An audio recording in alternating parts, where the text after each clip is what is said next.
जय हिंद दोस्तों, स्वागत है आज के इस वीडियो में हम बात करेंगे मेंसुरेशन टॉपिक की। और मेंसुरेशन हमने क्लास 9 क्लास 10 में बहुत अच्छी तरीके से पढ़ा है।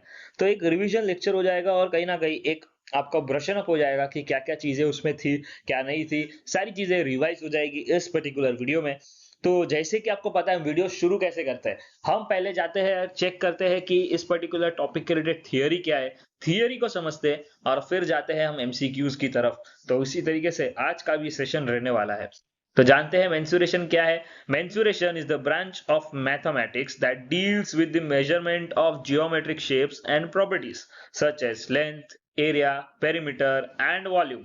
It applies to both two dimensional and three dimensional shape. तो सबसे मेन चीज जो हमें यहाँ पे जानने लायक लगी वो ये है कि ये किससे डील करता है। ये डील करता है लेंथ में, एरिया में, पेरीमीटर में, वॉल्यूम में।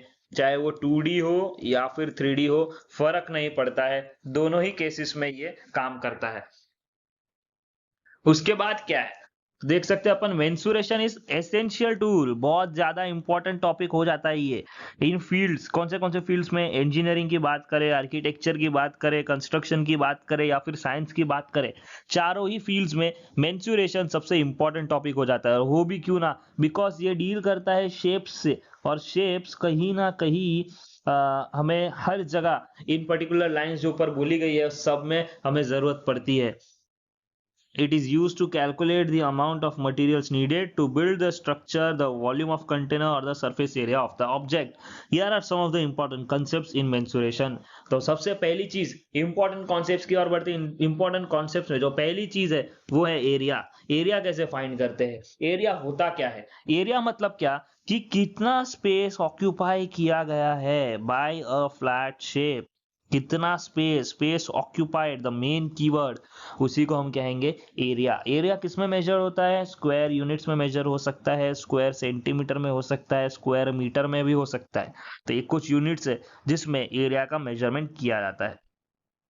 पेरीमीटर, पेरीमीटर क्या होता है, तो फॉर एग्जांपल मुझे खाली बाउंड्रीज जाननी है, मुझे देखना है कि अच्छा इसकी बाउंड्री कितना लेवल की। फॉर एग्जांपल ये जो ग्रीन वाला बॉक्स दिख रहा है जिसपे व्हाट इज मेंसुरेशन लिखा है, मेरे को अगर जानना है कि इसका पेरीमीटर क्या है, तो मैं क्या करूंगा, यहाँ पे ध्यान से देखिएगा।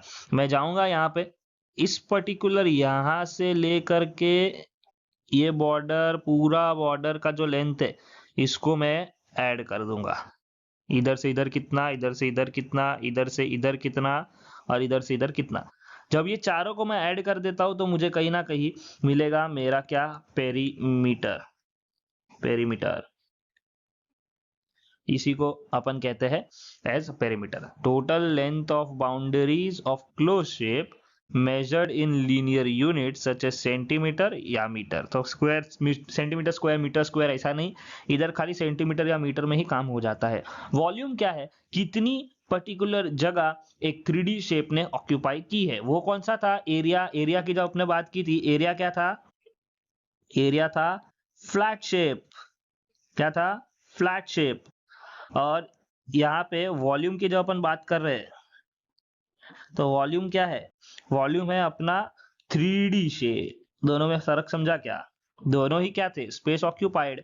लेकिन वो था फॉर फ्लैट शेप, ये है फॉर 3D शेप। तो यहाँ पे जो भी अपना मेजरमेंट होगा वो क्या होगा, क्यूबिक सेंटीमीटर, क्यूबिक मीटर। और आखिरी में सरफेस एरिया। सरफेस एरिया क्या है, total area of all surfaces of a 3D shape. यानी कि जितने भी सरफेसिस है वो सबके एरिया को अगर टोटल करें तो अपने को मिलता है सरफेस एरिया। और इसको मेजर करते हैं in square units. I hope आपको ये कुछ इंपॉर्टेंट कंसेप्ट समझ में आए हो।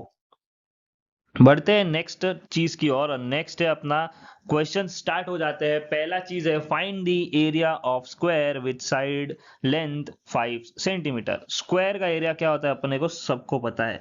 स्क्वायर का एरिया अपने को मिलेगा किससे, तो अपन लिख देते हैं स्क्वायर के एरिया ऑफ स्क्वायर कैसे मिलने वाला है अपने को, तो लेंथ, साइड स्क्वायर से अपन निकाल सकते हैं साइड स्क्वायर। यहाँ पे साइड मतलब किसी भी एक चीज की लेंथ दिया है अपने को 5, तो 5 का स्क्वायर कितना हो जाएगा 25। क्या 25 है, क्या ऑप्शन में है, सेंटीमीटर था, एरिया पूछा है तो क्या आना चाहिए, सेंटीमीटर स्क्वायर, वो भी है। तो अपना राइट आंसर जो है वो है सी। नेक्स्ट क्वेश्चन की ओर बढ़ते हैं। Volume of cube with side 4 centimetre is, okay, volume of cube करना है। वॉल्यूम ऑफ क्यूब क्या होता है, साइड का यह एल क्यूब, तो वॉल्यूम ऑफ क्यूब, अगर तुमको ऐसा लग रहा है फॉर्मूलाज वगैरह याद नहीं रह रहे हैं तो उसकी शीट्स के बारे में अगर आपको ज़रूरत है, आपको लगता है कि एक फॉर्मूला शीट चाहिए, तो नीचे कमेंट सेक्शन पे आप कमेंट कर दीजिए, मैं जल्द से जल्द फॉर्मूला शीट बनवा के आपको फॉरवर्ड कर दूंगा। 4 4 the 16, 16 4 the 64, 64 centimetre cube would be the right answer. क्या है अपने पास, जी हाँ है, so therefore the 64 centimetre cube is the right answer. आप चेक कर सकते हैं, देखो यहाँ पे भी मैंने एक्सप्लेनेशन दे दिया है 64 सेंटीमीटर क्यूब का। नेक्स्ट देखते हैं, cylinder has a radius of 4 centimetre and height 10 centimetre, what is the total surface area. तो सिलेंडर का टोटल सरफेस एरिया का फॉर्मूला क्या है, अपने को पता है 2 pi are are plus H. तो अपन फाइंड आउट कर लेते हैं, total surface area of cylinder कितना हो रहा है, 2 pi are are plus H. क्या क्या वैल्यूज अपने पास, 2 पाई का वैल्यू हो जाता है 22/7, आर अपने को दिया है S4, एच है S10, कर लेते कैलकुलेट, 2 इंटू 22/7 इंटू 4 इंटू 14, 7 कितने था 14, 2 जा 14, मल्टीप्लाई कर देते हैं, 2 2 जा 4, 2 4 जा 8, 8 2 जा 16, 16 इंटू 22 अगर अपन करें तो अपना फाइनल आंसर जो है वो होता है 128। यहाँ पे 128 अपने को गिवन है, therefore the right answer is 128। ठीक है, पाई में रखना है, ओके, तो ये चीज अपन सॉल्व भी नहीं करेंगे। जस्ट अ सेकेंड, यहाँ पे देखो एक चीजें अपने से मिस आउट हो गई है, और ये आपके साथ भी हो सकता है कि आप जब घाय घाय में सॉल्व करो तो आप ये चीज मिस आउट कर सकते हो। ध्यान से देखिएगा क्या है वो चीज, यहाँ पे अपने को सारे आंसर्स पाई में दिए हैं, इन शॉर्ट पाई का वैल्यू सब्सटीट्यूट ही नहीं करना है, तो 2 को ऐसे ही रखेंगे, पाई को भी ऐसे ही रखेंगे, आर का वैल्यू डालते हैं, आर है 4 और यहाँ पे 4 + 10, ओके, ये हो गया अपना 2, ये हो गया पाई, ये हो गया 4 इंटू 14, 14 टू जा कितना हो गया, 14 टू जा अपना ये 8 हो गया, ये 14 हो गया और ये पाई हो गया, 14 इंटू 8 अपने को आएगा 128, 128 pi would be our answer, और वही अपने को यहाँ पे गिवन है, therefore 128 pi would be the right answer. Next देखते हैं, what is the formula to find the volume of sphere. Volume of sphere अपने को कैसे मिलता है, 4/3 pi r cube, 4/3 pi r square diameter. तो देखो कहीं भी ये ना डायमीटर आता ही नहीं है, इतना समझ लेने का, सबसे सिंपल चीज बताता हूँ, कोई फॉर्मूला नहीं है जिसमें डायमीटर आता हो, ना ये यहाँ पे भी डायमीटर, यहाँ पे भी diameter, eliminate eliminate eliminate, right answer यही रहेगा। चेक कर लेते हैं and we got a right answer. समझा, क्योंकि कभी भी रेडियस के अलावा डायमीटर एज ए कोई भी फॉर्मूला हो, दुनिया का कौन सा भी फॉर्मूला उठा करके देख लो, डायमीटर आता ही नहीं है, हमेशा रेडियस ही रहता है। तो डायमीटर अगर अपने को दिया है, अपन कन्वर्ट करते हैं इन रेडियस फॉर्मेट और फिर उसको यूज करते हैं। नेक्स्ट देखते हैं, what is the formula to find the perimeter of a circle. तो पेरीमीटर ऑफ अ सर्कल अपने को कैसे मिलता है, वी ऑल नो, अगर एरिया पूछा होता तो अपन लिखते थे पाई आर स्क्वायर, और यहाँ पे पेरीमीटर पूछा है तो पेरीमीटर हो जाएगा 2 pi are, 2 pi r. Check करने का 2 पाई आर है क्या, ये रहा, पहले ही मिल गया है, आगे जाने की जरूरत नहीं, और right answer is 2 pi r. Check कर लेते हैं and yes that's the right answer. What is the formula to find the area of trapezium. Area of trapezium अपने को कैसे मिलता है, तो एरिया ऑफ ट्रेपीजियम के लिए base 1 + base 2 into height, base 1 - base 2 into height, base 1 + base 2 into height, या फिर base 1 - base 2 into height. Check कर लेते हैं, the answer is base 1 + base 2 into height, तो अपने को मिल जाता है the area of trapezium. What is the formula to find the volume of cylinder. Volume of cylinder का फॉर्मूला क्या है, pi r square h, pi r square diameter, तो डायमीटर वाली चीज तो काट दो, वो अपने चाहिए ही नहीं, यहाँ भी नहीं आएगा, यहाँ भी नहीं आएगा, यहाँ भी नहीं आएगा, सीधी सी बात है, यही आंसर आएगा। क्यों सर ऐसा बोला ना, अभी डायमीटर कोई फॉर्मूला में आता ही नहीं है, तो ये 3 फॉर्मूला तो ऐसे ही हट गए, ऊपर में डायमीटर नहीं है तो वही आंसर होगा। चेक कर लेंगे, जी हाँ वही आंसर है।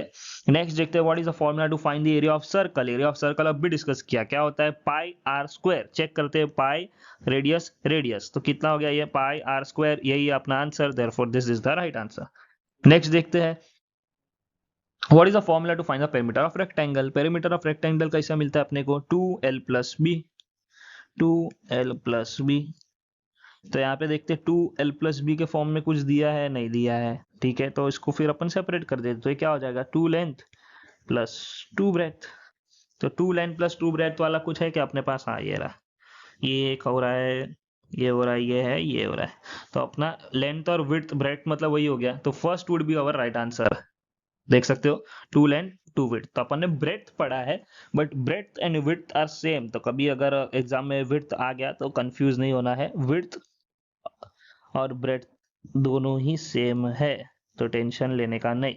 ओके, नेक्स्ट देखते हैं, what is the formula to find the area of triangle. Area of triangle अपने को कैसा मिलता है, बेस इंटू हाइट लगता है, base into perimeter, base into area, या पेरीमीटर इंटू एरिया। तो बेस इंटू हाइट लगता है और आगे हाफ लग जाता है। ओके, तो half into base into height अपने को मिल जाएगा एरिया ऑफ ट्राइंगल। यहाँ पे हाफ ऐड करना रह गया है, सो यू मेक श्योर जब आपको ये नोट्स फॉरवर्ड हो जाए आप यहाँ पे हाफ को भी ऐड कर दे।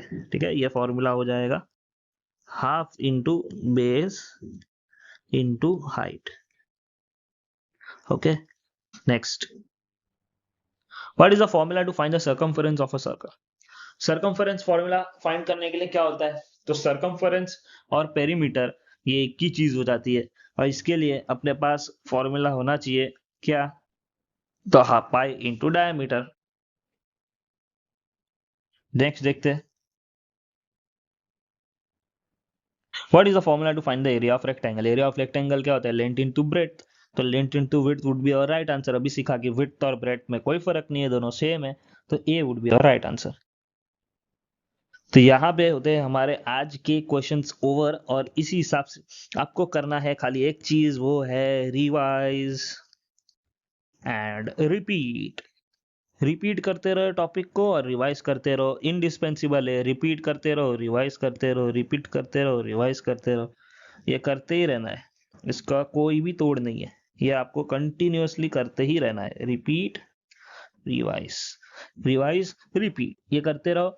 और मिलते हैं नेक्स्ट वीडियो में, तब तक के लिए thank you very much. Video को लाइक कर दीजिए, और वो ऐप अगर आपने मॉक टेस्ट अब तक नहीं दी है, लिंक डिस्क्रिप्शन में जा सकते हैं। कंप्यूटर कोर्स अगर आप तक परचेस नहीं किया है, 99 में है, मैं हर बार बोलता हूँ लिमिटेड ऑफर है, कब पता ये ऑफर बंद हो जाए, जल्दी से जाके डाउनलोड कर दीजिए, वो पर्टिकुलर कंप्यूटर कोर्स में भी एनरोल हो जाइए, और जल्दी से जल्दी वीडियो को लाइक करके सारे दोस्तों के साथ शेयर कर देना है, ताकि वो भी अपनी सीईटी प्रिपरेशन बहुत अच्छे से दे सके। एलसीएम पे आपने बोला है बहुत जल्दी एक रिवीजन सेशन, डाउट सेशन लाने के लिए, बहुत जल्द आएगा, बट एक वीक का समय दीजिए, मैं सारे बाकी के टॉपिक्स कंप्लीट करना चाहता हूँ, और फिर हम वो एलसीएम वाला टॉपिक फिर एक बार कर देंगे, so don't worry on that part. तब तक के लिए जस्ट कीप लर्निंग, जो जो वीडियोस में डाल रहा हूँ, दिन के 2-2 वीडियोस डालने की ट्राई कर रहा हूँ, जनरल नॉलेज के आपने बोले थे थोड़े टॉपिक्स चाहिए, वो आ रहे हैं, so just relax and keep doing your work, आपको मजा आएगा ये जर्नी के अंदर। तब तक के लिए मैं मिलता हूँ नेक्स्ट वीडियो में, बाय बाय। लाइक कर दीजिए वीडियो को, एंड कमेंट करके अपना डाउट्स छोड़ना बिल्कुल मत भूलिएगा, बिकॉज मैं सारे डाउट्स कमेंट सेक्शन के अंदर हर एक को रिप्लाई देता हूँ,